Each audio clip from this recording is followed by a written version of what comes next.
work out how Britain moves forward from this. Is the best country in the world. The establishment had their chance. Now we're here to represent your views. Britain's watching. Britain's watching. Britain's watching. We're proud to be GB News. The People's Channel. Britain's news channel. I'm Jacob Rees-Mogg, the Member of Parliament for North East Somerset and a former government minister. For years, I've walked the corridors of power in both Westminster and the City of London. We need to have the arguments, the discussions on how we make it better. Crop failures, famine, war, suffering on a scale completely unimaginable. We are putting the cart before the horse. As Charles I said at the scaffold, he was the true defender of liberty. Yeah, I've completely derailed the conversation. Join me Monday to Thursday at 8 p.m. on GB News, Britain's news channel. So Jubes and Kerr, we tackle the issues of the day with real, robust debate. Both sides of the fence, battling it out with me in the middle with my forthright opinions and views. And often really interesting things happen because you start with a position and then by the end of the debate you find actually, I might not have thought about that one. What we need in this country is two new political parties. You should maybe think about doing a 2024 calendar. I'm Michelle Dewberry and I'm keeping you company right through until 7 o'clock this evening. GB News, the People's Channel, Britain's watching. I'm Mark White. As GB News Home and Security Editor, I cover those key issues that are so important to you. Our authorities, our communities doing all they can to combat violent crime. With the public services under unbearable strain, why are we still failing to control our borders? Defence, the first priority of any government, has been continually hollowed out. Can we trust our politicians to protect the armed forces? Join me, Mark White, on GB News. Monday to Thursday, 9 p.m. till 11 p.m. Join me, Dan Wootton. I'll bring you the sharpest takes and hottest debates. Do you not believe in prisons? I don't believe in prisons. I'm completely stunned. I guarantee you there'll be no spin, no bias, no censorship. I actually was personally quite offended by it. And no reason to go to bed. So I guess they've always been quite woke. That's Dan Wootton tonight on TV, radio and online. Monday to Thursday from 9 p.m. till 11 p.m. on GB News. The People's Channel, Britain's news channel. You've probably seen politicians interviewed 1,000 times, but we do it differently. We find out who they really are, we don't shout, we chat, and hopefully we bring a bit of light, not just heat. Did you know Kate Moss? Apparently. Do you have a pair of jeans or a pair of jeans? No, of course I don't. What would I do with them? My friends are like, oh my God, what's she doing now? Join me every Sunday at 6 for Gloria Meets, only on GB News, the People's Channel, Britain's news channel.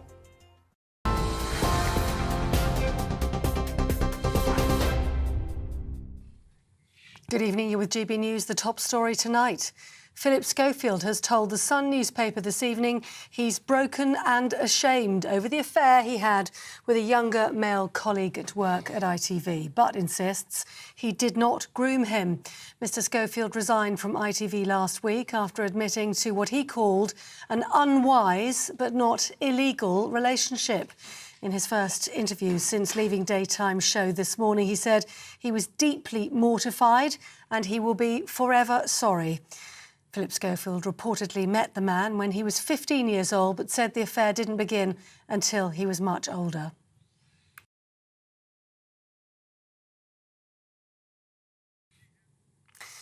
Now, in other news today, Boris Johnson has repeated his insistence that the COVID inquiry should be able to see all of his unredacted messages in their fullest form.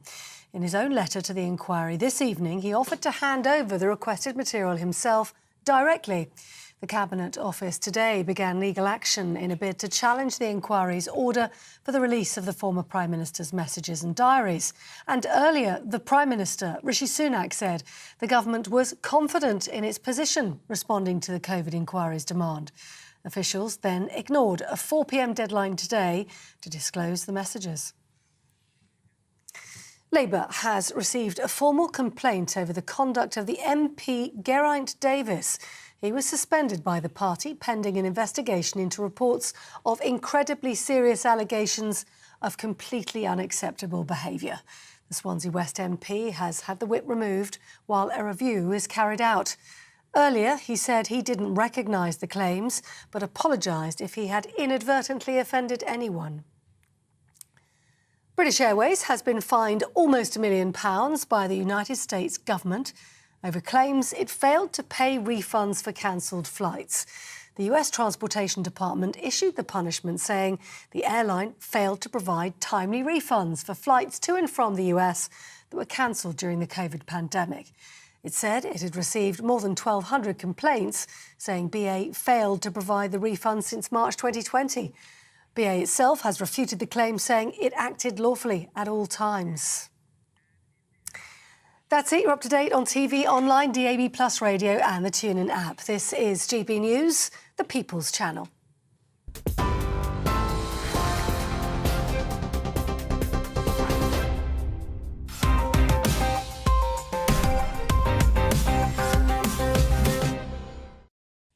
Hello and welcome to Headliners. I'm Andrew Doyle, and joining me tonight are two of the best comedians you will see on TV on a Thursday night at 11 o'clock. It's Josh Howie and Steve N. Allen. Are you both well? Hey, let me just... What's wrong? What's happened? What? I just want to show this to our viewers at home. Come on, come back to me. Come back, camera. There we go. This is the new chairs that we've been asking for. Thank you, GB News bosses. We've got new chairs, and Josh is very, very excited. Very exciting. And you know why he's so excited? Because, of course, The Guardian slagged off our squeaky chairs. And we listen to The Guardian because we care about The Guardian, but we're the 52nd most trusted media brand. And with these chairs, it's going to take us all the way up to 48, 47. It's very exciting. Having said that, though, do your chair? Oh, it squeaks a little bit, but that's because it's new. This is the squeaking this is of a new newness. squeak. Yeah, exactly. Oh, it's got that new chair squeak. Leather squeak. Not quite the same. Well, enough of this frivolity, because we've got to have a look at those front pages. So, the Daily Mail are going with Ministers go to war with Judge over COVID WhatsApps. The Telegraph is going with Boat at centre of beach tragedy. I'm going to get that up in a second. And the Times have gone with battle over Johnson messages. That seems to be a recurring story that we will get to in a moment. The Guardian has ministers launch court bid to defy inquiry. The Sun has an exclusive interview with Philip Schofield. He says, I'm broken and ashamed, but not a groomer. And finally, the Daily Star. Who knows what this is about? Your chippy needs you, apparently. And those are your front pages.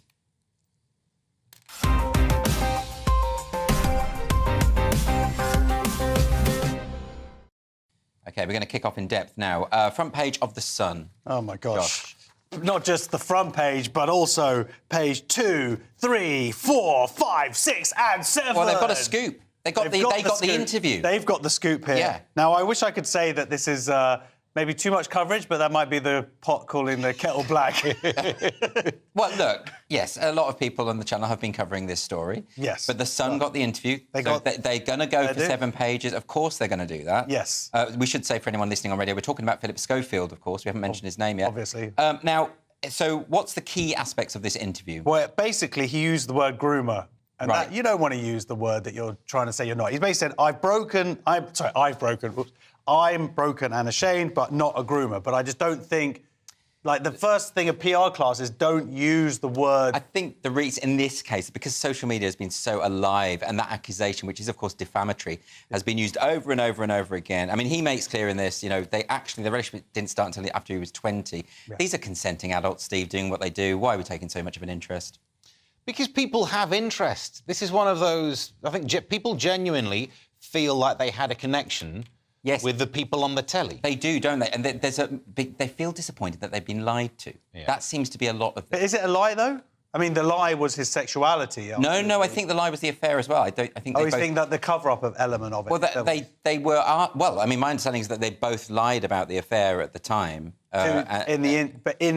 Amongst their colleagues, No, right? but then also afterwards, I think he lied to the press, didn't he? He's admitted lying, saying that he denied it. Admitted lying. On Instagram, the guy can't stop saying all the bad things he's done. There is some people say that there might be a whiff of him trying to pull fire on this, try and protect ITV or This Morning, because every time he does something, it makes Phil look bad. But all of it has been like Instagram posts saying, I lied, I was really bad, I did lots of lying, blame me. And then some people did... reports saying, like, oh, there's actually a toxic culture on that show. He comes back going, look at the bad things I've done again, quick, hate me. Well, but from a PR perspective, again, just to come back to your point, Josh, that's quite a good approach, isn't it? To not try and say, I've done nothing wrong, that, you know, I didn't lie. It's all a big... You know, he's actually saying, I mean, I think the most interesting thing of these many pages of interviews is he says... I haven't read it all, to be honest. He's talking about the abuse of power. Right, And that is okay. arguably the most dodgy bit, is if this was a man and a woman, it would probably be more pronounced the fact that he was the boss or whether Happens she all the was time, the boss. No, of course it does. But I think all the people. time. But my point is, in popular discourse nowadays, Yes. that has been called out Yes. in a way that it wasn't 5-10 years ago. People are now going, look, when someone's the boss, whether it's the man or the woman or man, whatever the sexuality or anything like that, there is power involved. You don't think there's an element that because it's a gay relationship that's why there's a disproportionate kind of. I would interest wonder in if it was hypocrisy if it wasn't called out. Because I do think if it was a man and a woman, it would be called out. Did that happen, though, when Cheryl Cole had the child with someone she met when he was 14? Was there this much But I wonder if now, if the point is that we're much more aware of these issues, if that makes sense. What do you think, Steve? I think the power dynamic at work is what people are talking about. That's what they're the obsessed two about. things that people are talking about. Because I don't think anyone's trying to say that the age is an issue in any other part other than... I've just got to steer past all the words to make sure I don't do what he does and use the word groomer. No, exactly. What was the phrase? Unwise, but not unlawful. Yes, that's what he said. Yeah. That was his original statement. Yeah, and so that's true, but the rest of the problem is the abuse of power, the culture that you are working in your workplace. And if you are that top name, not only do you have the ability to have power over other people, but you sometimes, not necessarily in this case for legal reasons, would be protected by the company that's making a ton of money off And do you think that this is going to happen more and more, that there are a lot of relationships between bosses and people in companies? I mean, there must be thousands and thousands. Do you think there's going to be more and more alertness about that? I think there has been for some time now, which is why... Since Me Too, maybe? Yeah, absolutely. And he's just saying, look, we were just mates. But look, if you're in love with somebody, you tell yourself what you need to tell, and you could ignore the things that you want to ignore and whatever. For me, the whole thing is quite traumatic for forcing me to watch the young man's televisual presenting. I didn't see that. Was it's bad. Is it bad? Well, he's just like, hey, Phil. To be fair, I've never watched this morning, and I don't feel I've missed anything. It's cringe. Right, OK. We're going to move on now to The Guardian. Steve, you've got this. What's The Guardian doing? Yeah, their main story, ministers launch court bid to defy COVID inquiry. This is all about trying to get all of Boris Johnson's WhatsApps not redacted. Don't redact them. Maybe give them a certificate 18, because you never know. Well, he's going to be quite sweary, isn't he, Boris? Possibly, but in Latin. In Latin, though. Yeah. Oh, does he do it in Latin? But then, I love the pivot on this. So previously on this story, everyone thought it was Boris Johnson saying, oh, I don't want to give my messages. And people were saying, well, we don't need all of the ones. And why? It's nothing other than a witch hunt. And then it turns out Boris Johnson saying, yeah, have them. It's the government trying to hide them. And now they've done a pivot going, it's Rishi trying to ruin Boris. Do you think, though, I mean, do you buy this idea that there is a kind of witch hunt against certain types, well, let's say Brexiteer types of Tories, and that this resurrection of this kind of inquiry is part of that? That really, we're not going to really find anything that's going to tell us anything we don't already know. I don't know if that's necessarily true. I haven't made any internal connection towards Brexit, but I think that there is certainly... Look, the people who are holding this inquiry, there's a reason for it. We want to find out what happened. So... Aren't people a bit bored of Partygate now? No, it's not. It's nothing to do with Partygate. This is all to do with the government's response to... So, of course, there are some people who are going, oh, hopefully we can find something that implements him earlier. Which implicates him better. Yeah. I've been greatly affected by Philip's ex-boyfriend's tapes.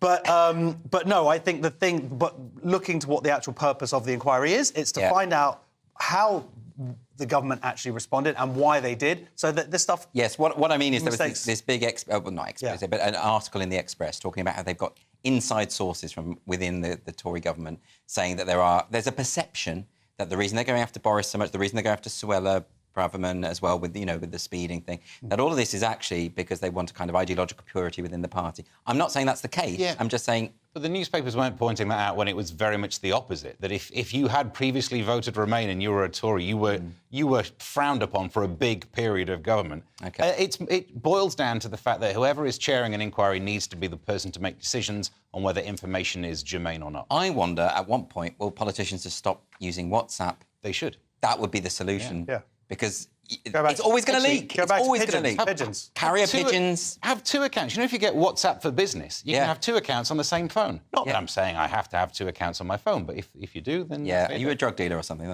They should be like mafia, just hiring 13-year-old boys to run between Parliament and Number 10 and whatnot. Is that the mafia? Well, I'm just thinking of Goodfellas and whatnot. That's more like the go-between. No, but that's what they did. They would hire little boys. So thought you were going to do a This Morning joke, but you didn't. Right, we're going to go on now. Times now. What are they going with, Josh? So their main thing here is they've got this 3 photos of Biden falling over. Because one isn't enough, right? Well, actually, they got the triptych, but actually, it's actually a triptych. It's of him. Yeah, that was not an appreciation. It was really good. I was trying to think of the word. It is triptych, and it's a pun, and it's a good pun. Well done. That's better done than for the rest of the show now. It's brilliant. Except for the fact obviously what's funny is it's actually him standing up. So it's not him falling over. Whoever it was just a second too late. Right. So they've taken the photo. I'm just trying to get out of the way. Look. So they've actually it's him standing up. But if you want to, you could put it in a mirror. And then it'll be the other way round, and then you could see him fall over. So this was him giving out some certificates, graduation ceremony for some US. I remember this when Hillary Clinton sort of stumbled getting into a car, and it was a big deal. Everyone in American presidential politics, people do make out. She wasn't wearing knickers. Wasn't she? No, she wasn't. Josh, for goodness sake, I actually believed you there for a second. There he is falling, but we got it. Yeah. But look, people do fall. I fell yesterday.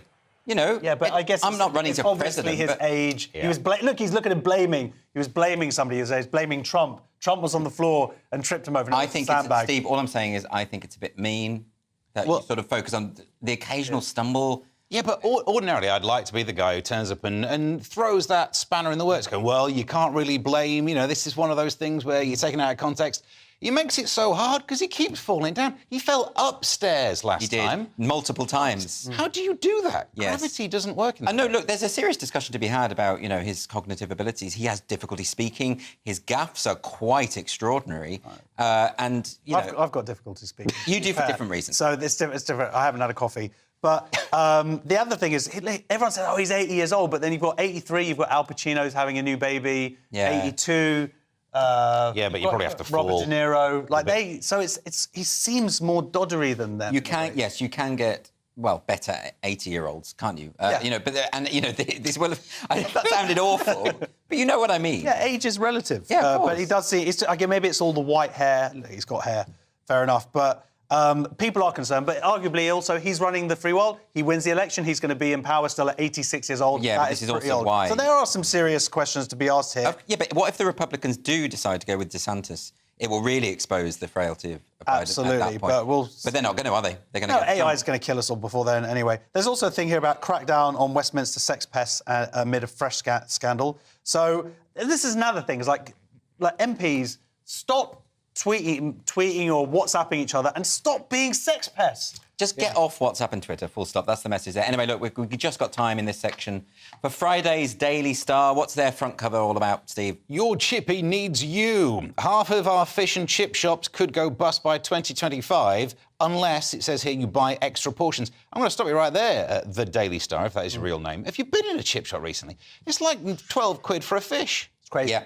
So that's why they're going out of business. It's expensive. It's carb heavy. I think the next day they'll be complaining about obesity in the country. So don't tell people to buy more carbs. £4.50 for chips. Yeah. It's properly expensive now. It seems like a bit of a, I don't want to use a Louis Schaefer phrase, but it does seem like a bit of a non-story, let alone not really a front cover. Yeah, but I guess the argument is that how chippies are part of the great British culture. And they've gone with a very jingoistic image to go with it, which is very strange. OK, well, look, that is all we've got time for in this section. But coming up, rich people moaning about tax, politicians moaning about Brexit, and will people moan that it's too hot this summer? Stay tuned and find out. First and foremost, I am a GB News fan, and I was before I was working here. Just love the fact that we're asking the questions that a lot of establishment media won't ask. With a bit of a twist, we not only want to inform you, but we want to keep you entertained. It's worth the drive because you get in and the team's all ready and waiting, they're itching to go, and it's a proper little family. GB News is the people's channel. It's the audience that makes the programme sing. We're giving our viewers and our listeners a voice. I see the thousands of your letters, tweets, emails, you name it, coming in. Britain is broken. How on earth did we get into this mess? But more importantly, how do we get out of it? The establishment had their chance. Now we're here to represent you. It's time for something different. It's time for GB News. I'm very patriotic. I believe in Britain. Our best days lie ahead. Britain's watching. Britain's watching. Join us here on GB News. The People's Channel. Britain's news channel. I'm Simon Evans. Join me on GB News for Headliners at 11 p.m. What's the scoop? I'll be joined by two of the country's top comedians. That's right. As we take a look at tomorrow's newspapers tonight. We're going to get into trouble. If it's a big story, we'll be covering it. Spill some tea on him. There we go. But we'll also have some fun. I wouldn't stick up a bank. My father didn't love me. So anyway. Headliners every night from 11 on GB News, the People's Channel, Britain's news channel. Westminster is going around in ever-decreasing circles, followed by the media. Britain is broken. How on earth did we get into this mess? But more importantly, how do we get out of it? Join me at 7 p.m, Mondays to Thursdays on Farage, here on GB News. We will have open, rational debate. We've got to work out how Britain moves forward from this. Join us here on GB News, the People's Channel. Britain is watching. I'm Andrew Doyle. Join me at 7 o'clock every Sunday night for Free Speech Nation, the show where I tackle the week's biggest stories in politics and current affairs with the help of my two comedian panellists and a variety of special guests. Free Speech Nation, Sunday nights from 7 on GB News, the People's Channel, Britain's news channel. Monday to Thursday nights on GB News. At 6, it's Dubes & Co. 7 o'clock, Farage. At 8, join Jacob Rees-Mogg. And at 9, Dan Wootton Tonight, followed by Headliners on TV, radio and online. This is GB News. Every Sunday from 11, join Michael Portillo. There will be topical discussion, looking at the week before and the week to come. So kick back and relax at 11 a.m. on Sundays on GB News with me, Michael Portillo. GB News, the People's Channel, Britain's news channel.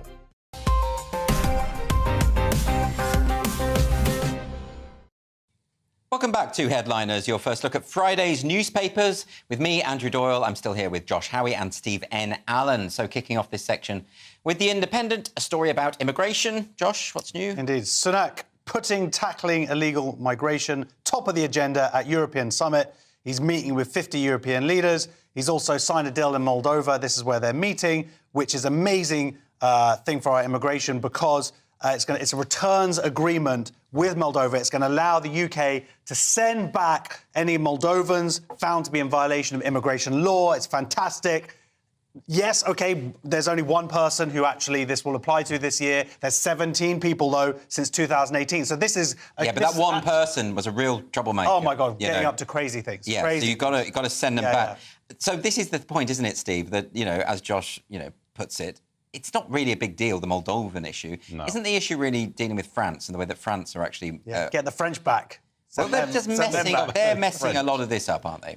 They are. I mean, I still think this has to be the solution. Unfortunately, it will be deals with other countries, negotiations, diplomacy, things like that. No one wants that to be the solution. Yeah. People want it to be show of strength from UK, but it won't be. This will be about other countries effectively having to solve it for us. Yes. Because we've got this annoyingly large coastline, which is really difficult to do anything with. It's interesting that both Labour and Tories are sort of really pushing the immigration thing as their lead priority at the moment. Yeah. This seems to be the thing. That's quite interesting in itself, because a while ago, a number of years ago, we couldn't really have the discussion about this without people screaming that everyone's racist. But if both parties are prioritising, maybe something has changed here. I think absolutely, and it is something that obviously needs to be sorted. Yeah. And we need to be having these discussions without these kind of immature ideas. And the problem is, I think immigration is like the word woke, where different people think of it in different ways. Yeah. Some people think of the words immigration and they think of babies dying off boats and drowning and whatever. And some people think of immigration as Albanians coming over here and literally then going to jail and committing crimes. Yes. So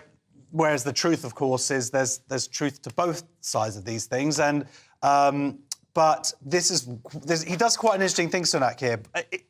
He's acknowledging with the rest of the European leaders how this is arguably the continent's problem and maybe the number one problem. And I agree. Of course it is going to be in terms of more people coming over from outside Europe, coming into Europe illegally. And certainly as more climate change and all these things are going to happen and economic reasons. But what he does is really quite funny or clever or whatever you want to call it. But he links it to Putin. So he sort of makes a statement where he's like, Europe is facing unprecedented threats to our borders, like from Putin. and immigrate, so it's all... Oh, I see. He sort of lumps it all together. Yeah, it's quite smart, isn't it? But, of course, it's not really about Moldova, is it? I mean, he's using this as a platform to sort of address a wider issue. That's fair enough, isn't He was there. You might as well negotiate a deal. May as well. We're going to get rid of that one guy. Why not? Cheaper to just pay that one guy off, though. Yeah.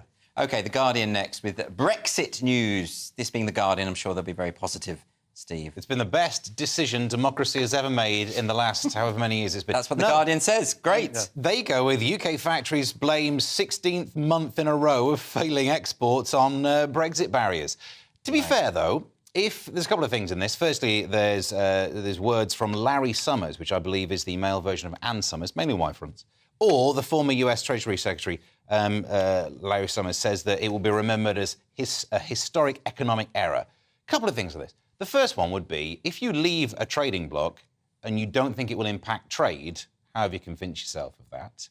But then some people voted for Brexit for non-economic reasons. So why do you now have to pretend that economically it all has to be positive all of the time? It's very strange because, I mean, poll after poll made that absolutely clear, that the people who voted for Brexit did so knowing that in the short term there would be economic downturns, not least given the inflation situation, because we've had 2 years of lockdown and a £70 billion furlough, which might have something to do with those figures as well, mightn't it?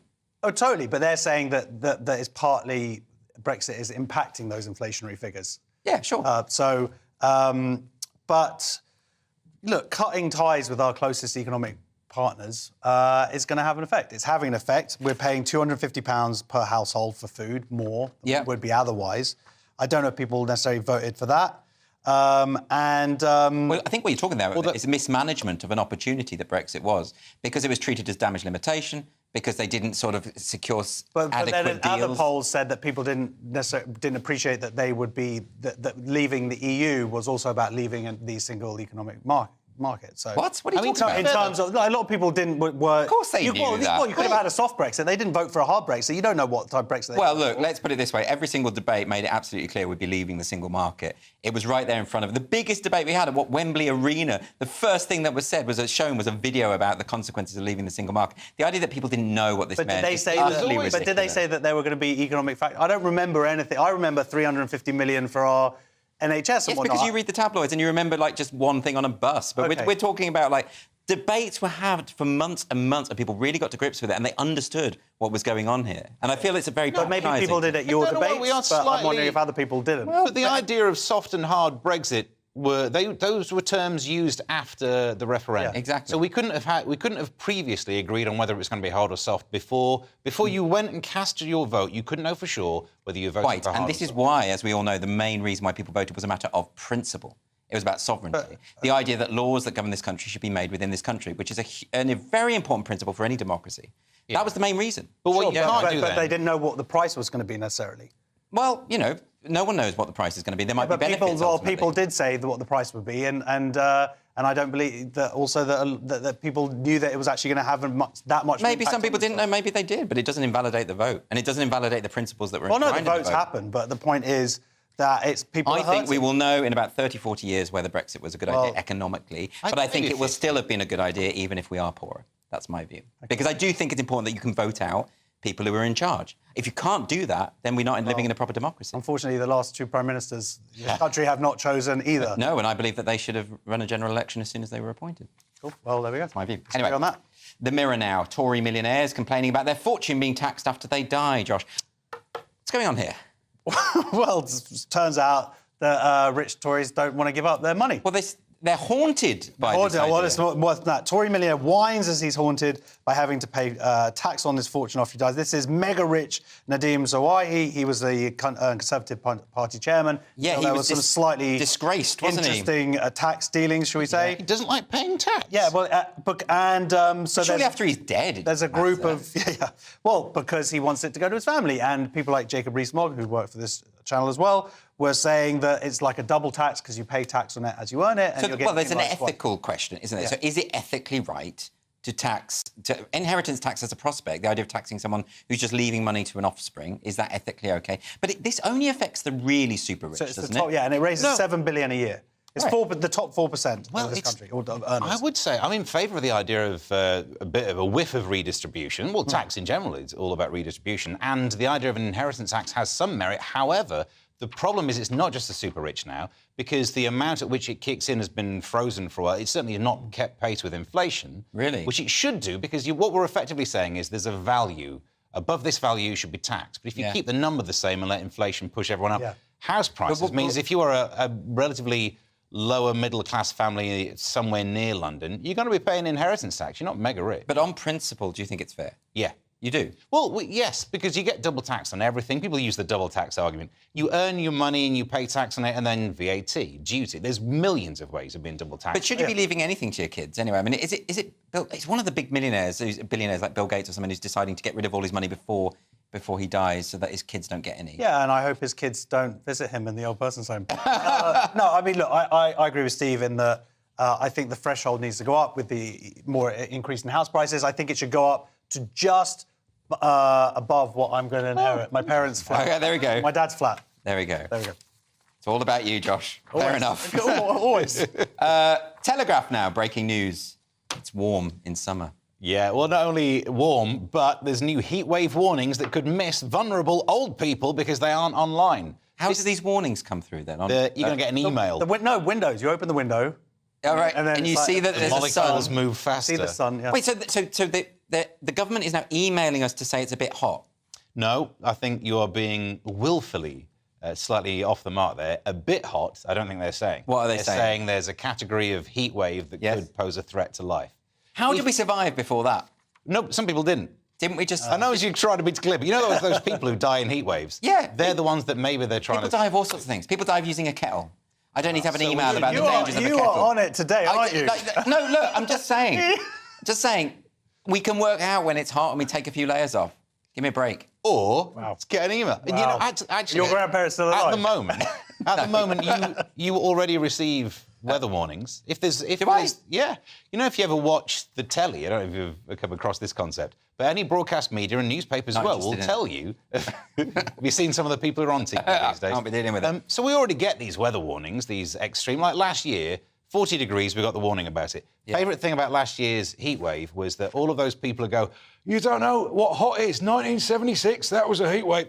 35.6 degrees back then. We have kicked its hot bottom. Okay. Well, you know, why don't they just do the thing through the mobile phones then? Because if the emails... Well, maybe old people don't have mobile phones either. Maybe they'll panic. But 3,000 people more than usual died last year during the heat wave. But there was a nice thing here. Dr. Sakthi Kurananthi said, this is a public health, Director of Public Health at the Lancashire County, what he said was really good. He said, we've seen that being prepared during the pandemic was really real and important. And it's like, but we weren't prepared during the pandemic. Surely that was the whole point. No. So, I don't disagree with this. Got to Sorry move for on getting now your name wrong. to the Times, Friday's Times, Josh. This is a... gosh. What's this one? Young people sharing indecent pictures online has become the norm. So this isn't about, like, dodgy, you know, horrible... pedo stuff. No, this is about sexting, isn't it? It's about young teenagers basically being pressurised and sending the photos to each other. We've known this for a long time, though, you know. Yeah, and absolutely. And teachers have to be very... This is more in Scotland because they're saying that in Scotland they haven't got plans to deal with this. But this person who is Daljit Dagon from Barnardo's in Scotland says, back in my day, we used disposable cameras. Interesting. Mate, what? No, you didn't. No, I did. Because then you still have to take I didn't do that. You have to take it down snappy snaps. Yeah, it costs a fortune. No one used disposable cameras. To be fair to him, I don't look. I think it might be a her. Oh, either way.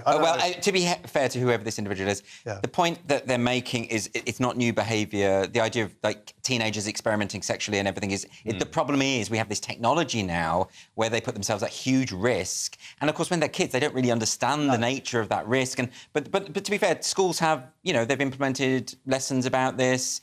Make kids understand the potential consequences. I don't know if they've so... been into my kid's school, but because he's 14, when I buy them a phone, which is when they're 11, when they're off to secondary school, and they need a phone for transportation and whatnot, I was like, do not post anything that you would regret seeing in 5, 10. I explained that story of that kid who lost his place at Harvard. But do they understand the concept of regret? To try and explain time, I drum it into them. But yes, They need to go into schools. They need to be explained to that being pressurising other kids for photos is wrong. It's illegal, and to be pressurised and you shouldn't give in, and have these horror stories and basically scare the crap out of them. You can't go put the genie back in the bottle, can you? And sort of say, let's not allow kids ever to have phones. That's sort of gone now, isn't it? Because they'll find a way. But give us like a year, and then AI means no one will be posting naked pictures themselves. You'll just be asking AI for a far better picture. A deep fake.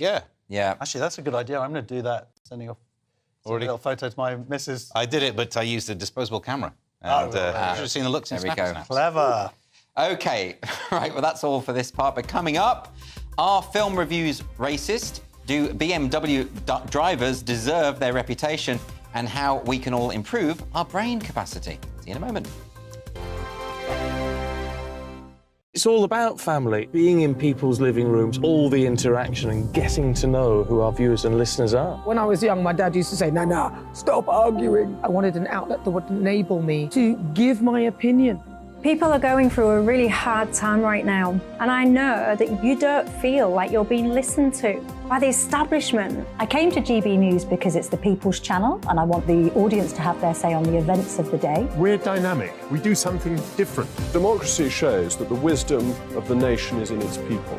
I get to travel to find out what the story is from a personal perspective. The British people aren't fools. We know when we're not being told the full story. We've got to work out how Britain moves forward from this.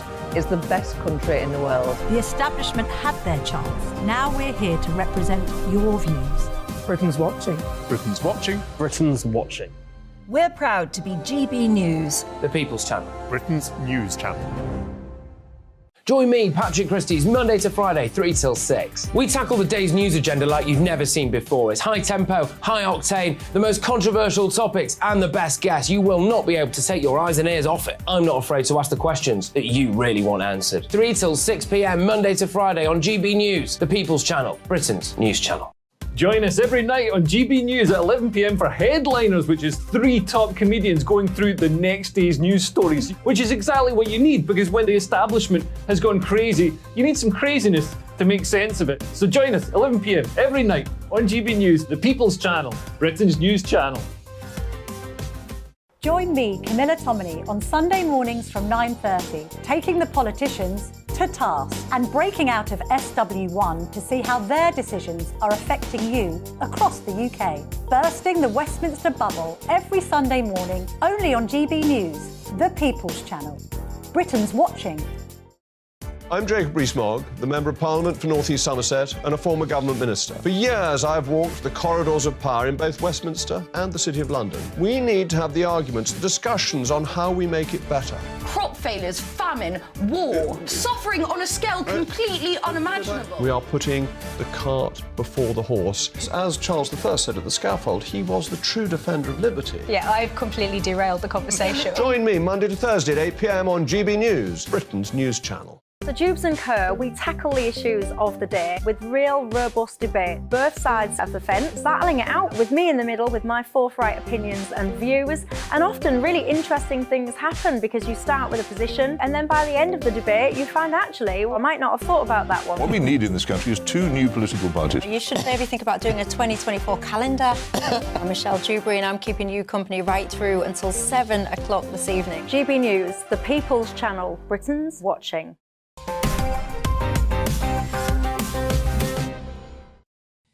Welcome back to Headliners, your first look at Friday's newspapers. The Daily Mail now.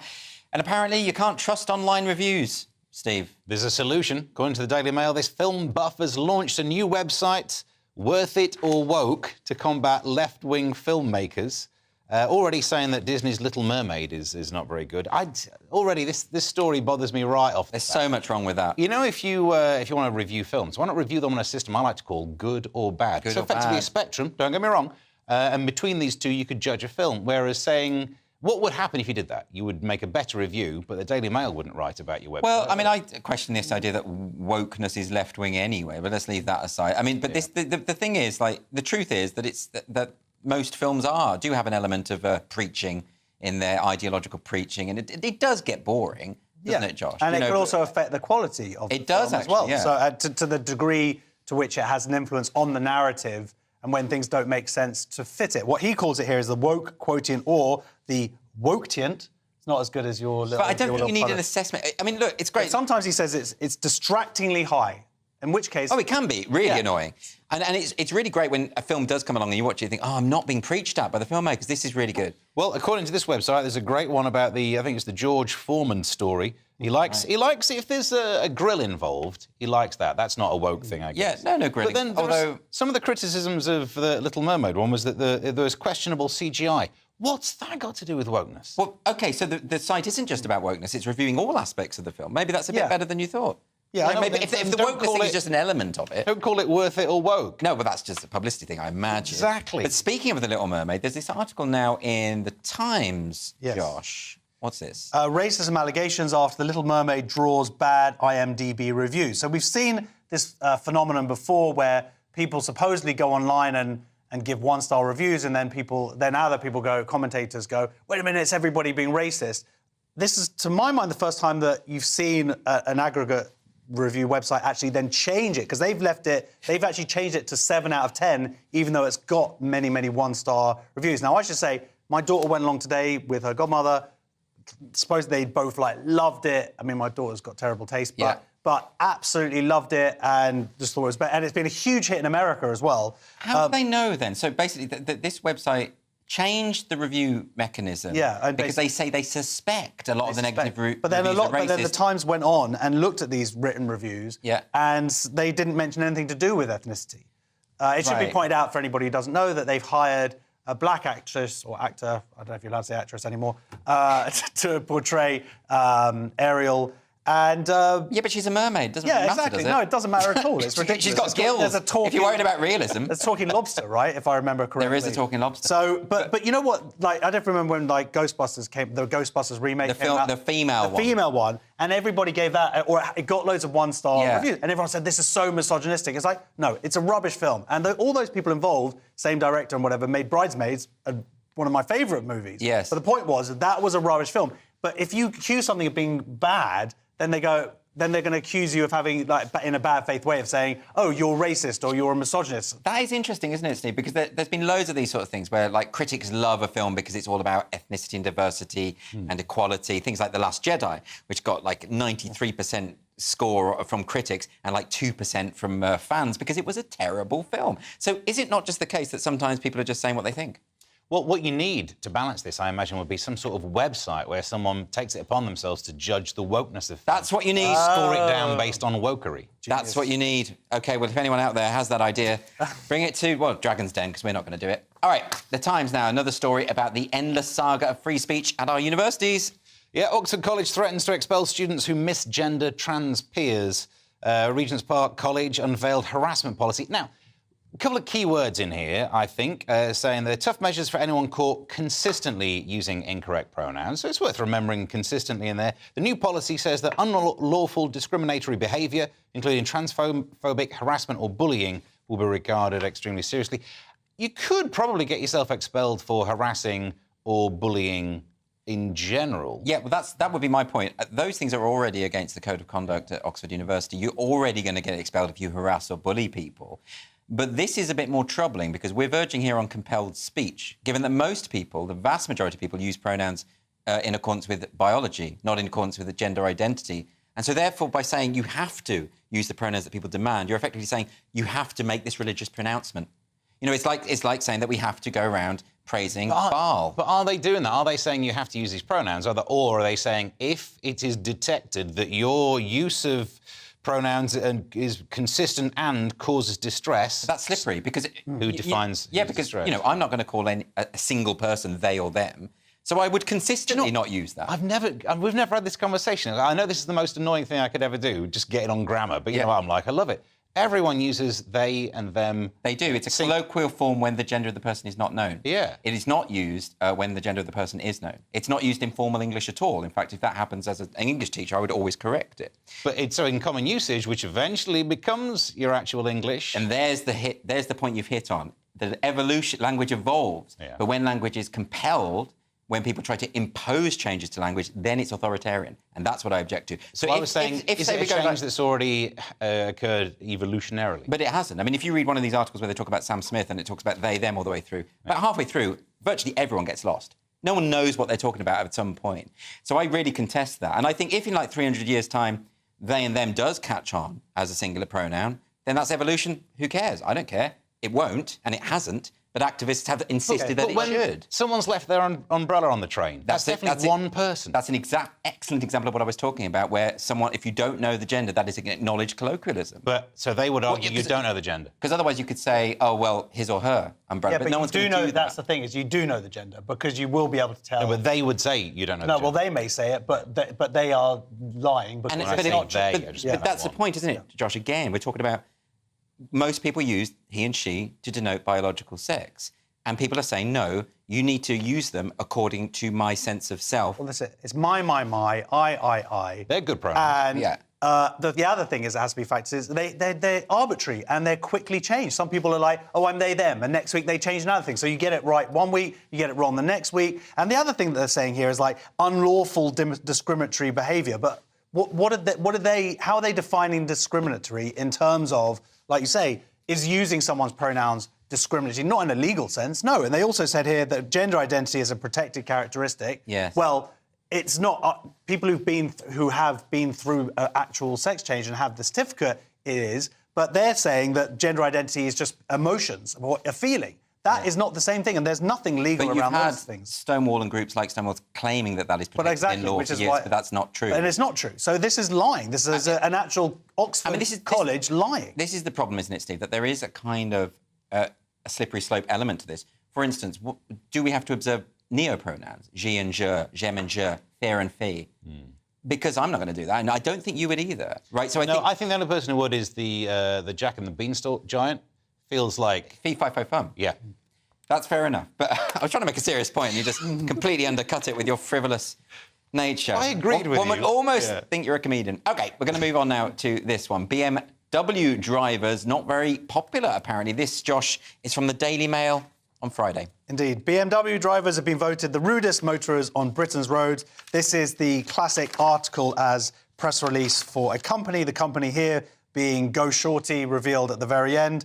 But you know what? Out of all of many of these types of articles that we've done over the last couple of years, this is actually a really good survey. What? In that, this is obviously people's personal opinions, but they're saying that BMW drivers have been voted. They're the most likely to hog the middle lane, to brake suddenly, to scare a person behind, to not merge. These are all important things. This can't be true. Well, this is what... It can't be true that someone who drives a particular type of car has particular character traits. No, but this is what people judge those people to have. OK. In terms of, like, they are... So Audi is the second rudest.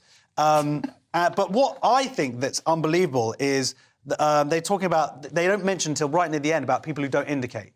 They're only saying that only 13% of people are bothered by that. For me, that's like 100%. If you don't indicate, you are scum. Yeah, but also, well, you're scum because you're endangering people's lives. Absolutely. But also, you're scum because you just don't care. It's like a solipsistic view of the world. Yeah, like you don't think that other people exist. But not indicating before taking the first exit on a roundabout's the worst one, because if you're sat on that second exit thinking, they're going straight on, how dare you not indicate. Steve, do you share my scepticism about it? Because I kind of... No, come on now. It's like saying Pisces are more prone to be lascivious. No, it's not, because you don't get to choose being Pisces. I'm Pisces, and I'm very lascivious, whatever that means. You don't get to choose being a Pisces, but you're given all the cars... And then you get to pick which one more takes your fancy. You're definitely expressing something about yourself. So you think there is a correlation between the taste in car and propensity for rude... I'll go further. Yeah. There is something about the quality car that tells you that person thinks they're better than everyone else. Yeah. And therefore, why should I indicate? It's entitlement. It's entitlement. OK, well, I'm willing to be persuaded. That's why I drive a Skoda. Yeah. Because I'm cool. Yeah. OK, well, I'm going to stick to my penny farthing. OK. Coming up, why you shouldn't trust your Amazon doorbell and why a cheese company is causing controversy. See you in a couple of minutes.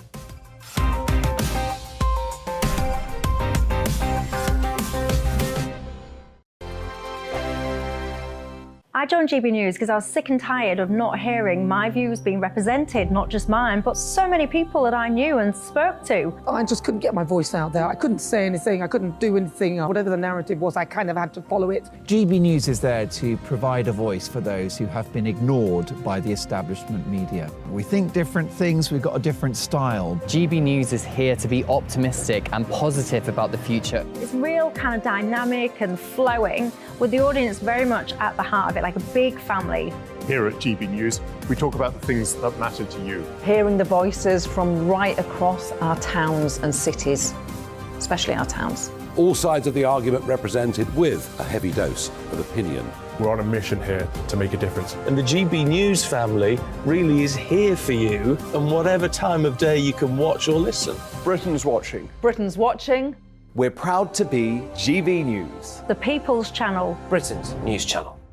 I'm Mark White. As GB News Home and Security Editor, I cover those key issues that are so important to you. Our authorities, our communities doing all they can to combat violent crime. With the public services under unbearable strain, why are we still failing to control our borders? Defence, the first priority of any government, has been continually hollowed out. Can we trust our politicians to protect the armed forces? Join me, Mark White, on GB News. Monday to Thursday, 9 p.m. till 11 p.m. Join me, Dan Wootton. I'll bring you the sharpest takes and hottest debates. Do you not believe in prison? I don't believe in prisons. I'm completely stunned. I guarantee you there'll be no spin, no bias, no censorship. I actually was personally quite offended by it. And no reason to go to bed. So I guess they've always been quite woke. That's Dan Wootton tonight on TV, radio and online. Monday to Thursday from 9 p.m. till 11 p.m. on GB News. The People's Channel, Britain's news channel. You've probably seen politicians interviewed 1,000 times, but we do it differently. We find out who they really are, we don't shout, we chat, and hopefully we bring a bit of light, not just heat. Did you know Kate Moss? Apparently. Do you have a pair of jeans or a pair of jeans? No, of course I don't. What would I do with them? My friends are like, oh my God, what's she doing now? Join me every Sunday at 6 for Gloria Meets, only on GB News, the People's Channel, Britain's news channel. Start the day with GB News. We catch up on all the big stories you didn't hear the night before. And take a look at what the world's talking about this morning. That's right, Monday to Thursdays from 6 o'clock. It's Breakfast with Eamon and Isabel. Straight after breakfast, join us, Bev Turner and Andrew Pearce. We're going to take you through till noon. We'll be tackling the big topics of the day, including the things that the other channels just won't talk about. If it's happening here. Wake up to mornings on GB News, the People's Channel. Britain's news channel.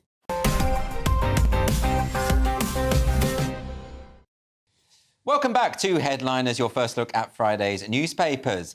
Dwarf news now from the only paper that would cover such a topic, the Daily Star. Indeed. Ukrainian dwarf who pretended to be a kid to terrorise adoptive parents breaks silence. Are we allowed to say... Are you allowed to say... Well, I thought it was little person. No, it says dwarf in the headline. It does say... All right, well... I take my guidelines from the Daily Star. They are they use their style guide. Yeah. Fine. Natalie Grace, she pretended to be a 6-year-old Ukrainian child. And this American couple who adopted her basically were going around saying that this child was trying to kill him. I love that Steve is trying not to laugh. But this is a funny story. It's like the plot of some HBO series, isn't it? Well, that's it. It's been a documentary. I'm reading about this, and I was like, I'm going straight home after Headliners. I'm watching the Killer Dwarf show. I want to watch the Killer, yeah. Well, we should say the dwarf denies killing anyone. Didn't kill him, but they said that they woke up and she was standing with like a knife over the... These are all claims, aren't they? Well, they're all claims, but then she was like saying, supposedly, yeah, and then suddenly the parents just took all the knives away. Yeah, because you're lying about being 6 years old and you're carrying knives at night. Yeah, and they basically discovered that this dwarf was having periods, and so that's how they discovered this that is she wasn't actually disturbing... sick. Have we got a photo? Because I want people to see whether you would know whether this is... Apparently we don't have a photo. I'm sorry, we can't do that. I think Steve, talk us through this, because this sounds like the plot of Chucky. It is great. Exactly. That's probably why I was thinking, surely they've already made this. I like this bit. Apparently, one of the claims, she's not here to defend herself. The father said, I saw her putting chemicals, bleach, Windex, something like that in my coffee, and I asked her, what are you doing? She said, I'm trying to poison you. So not subtle. Yeah. No. She's a terrible murderer. So a really bad... Potential murderer. Ukrainian dwarf villain. Yeah, not subtle. I love that also the judge has now legally changed her age. Yeah, 22. Anyway, coming soon to Netflix. I'm definitely watching that. Definitely. 100% I'm watching that. OK, so The Telegraph next. And soon we'll be able to do headliners from the bathroom, Steve. Yes, many people say it's already slightly is. Amazon's Ring doorbell employees spied on users' bathrooms. My first question is, who has a doorbell in their bathroom? Yeah, this is weird. What is this device, Steve? What is it? Well, Ring doorbell, famous for the doorbells, but also you can get home security stuff. So just cameras around your house. Why do you have a camera in the bathroom, though? It's a very good question. It's slightly better than having a doorbell. Steal your poo? That way no one could, I suppose. In case you're having a delivery dropped off near the sink. I don't know. But because of the way it was set up, it then became a company owned by Amazon. People working there could just have a little look at your footage. But they were. So these employees were watching women naked without their consent because they were customers who had this device and they had been foolish enough to install it in their bathroom. But, let's leave that aside because they shouldn't be going on, obviously. No, totally. And there's another thing about these Ring doorbells is that I think if you're rich enough to own one, then it makes your house a target. Aren't they quite cheap? Well, they're getting cheaper, but I think for a while it's like a status symbol. This just goes to show I don't trust any of this stuff. This is why I don't have Alexa on in that, that kind of stuff. I assume people are watching and listening at all times. Yes, absolutely. That level of paranoia is I'm down with that. Watching that Snowden film, I now blue tack over any little webcam thing. Yeah. Because I know it didn't harm Joel Dommett's career, but still, you don't want... It's very interesting. I was having a drink with a friend the other night and we were talking about a sensitive topic and he started moving his phone away and said, someone will be listening. Wow. I thought, well, maybe there's something to it. What was he talking about? No one's listening. Let's not cover that now. OK, the Metro next. And a villain out to ruin Pride Month. Josh, what's this? Indeed. Pride postbox topper already stolen before the start of June. This is someone, Alison Davis. She spent 50 hours making a postbox top. I don't even have... What is a postbox topper? Have you not seen them? I have not seen a postbox topper. They're like knitted stuff that goes on top of a postbox. Why? They're not... They need to be... It's not like a kettle. Well, she was basically trying to... Kettles need them. She was celebrating the LGBTQ community through the medium of knitting. And she was doing it. It took her 50 hours. Wow. Apparently. But she's dedicated. She's an ally. She's a real ally. She's a proper ally. Now, we're going to move on because we've only got time for one more story, I'm afraid. Oh, wait a minute. I don't know what... Oh, that's the person who stole the topper. Oh, OK, there we go. OK, well, there we go. It's someone's bathroom. Solve that crime. It was a ghost. All right, we're moving on to the Daily Mail. So this giant has lost his manhood. Indeed, he's not castrated. He's wearing trousers. This is a cheese company, the Cern Abbas Giant, which is the big thing of a big willy. It's a famous Anglo-Saxon 8th century thing in Dorset. He's got like a 35... He's got a big phallus. 35-foot willy. Right. So why is this to do with the cheese company? Well, supposedly they make two labels for one supermarket. There it goes. Someone complained because they use it as their slogan. First of all, the Oxford Cheese Company... Why is the Oxford Cheese Company using that as their slogan? Oh, wait, so the Oxford Cheese Company had the image of that giant on its cheese, but look, it's given them trousers so you don't see... Yeah, so everybody's saying that he's they, them, or whatever. But they've still got nuts. They've got the nuts there. I think all they're doing there is just kind of sanitising it, because apparently someone did complain. One woman complained. One shopper. Don't change your product for one shopper. Why was she offended? It's an Anglo-Saxon work of, art, I suppose, or at least something. It's bad vibes having that linked with the word cheese. Yeah. Well, on health grounds, I can understand your perspective. But it represented health. It's the god of health, tribute to Healith, and people would try and conceive, go up there to conceive and have sex on the thing. Is that what they do? That's what they do. On the supermarket shelves? No, yeah, eating cheese on the thing. But I wouldn't want to do that because I would feel somewhat, insecure. OK, well, on that note, the show is nearly over. Let's have another quick look at Friday's front pages. So the Friday Daily Mail is going with Ministers go to war with Judge over COVID WhatsApps. The Telegraph is running with Boat at centre of beach tragedy. The Times has this, battle over Johnson messages. And The Guardian, ministers launch court bid to defy inquiry. The Sun has an exclusive interview with Philip Schofield. I'm broken and ashamed, but not a groomer. And finally, the Daily Star, your chippy needs you. We apparently need to eat lots more fish and chips. Now, that's all we've got time for, but please thank my wonderful guests, Josh Howie and Steve N. Allen. And Steve will be back tomorrow at 11 o'clock with Lewis Schaefer and Nick Dixon. And by the way, if you're watching the 5 a.m. repeat right at the moment, do stay tuned, because just after the break, it'll be time for breakfast. Farewell.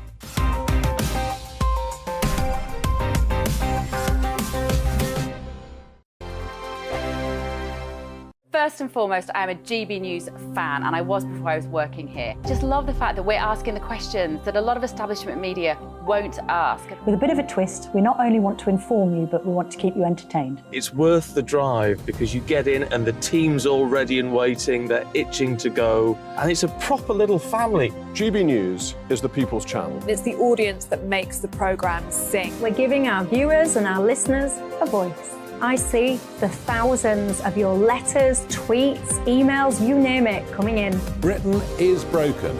How on earth did we get into this mess? But more importantly, how do we get out of it? The establishment had their chance. Now we're here to represent you. It's time for something different. It's time for GB News. I'm very patriotic. I believe in Britain. Our best days lie ahead. Britain's watching. Britain's watching. Join us here on GB News. The people's channel. Britain's news channel. I'm Simon Evans. Join me on GB News for Headliners at 11 p.m. What's the scoop? I'll be joined by two of the country's top comedians. That's right. As we take a look at tomorrow's newspapers tonight. We're going to get into trouble. If it's a big story, we'll be covering it. Spill some tea on him.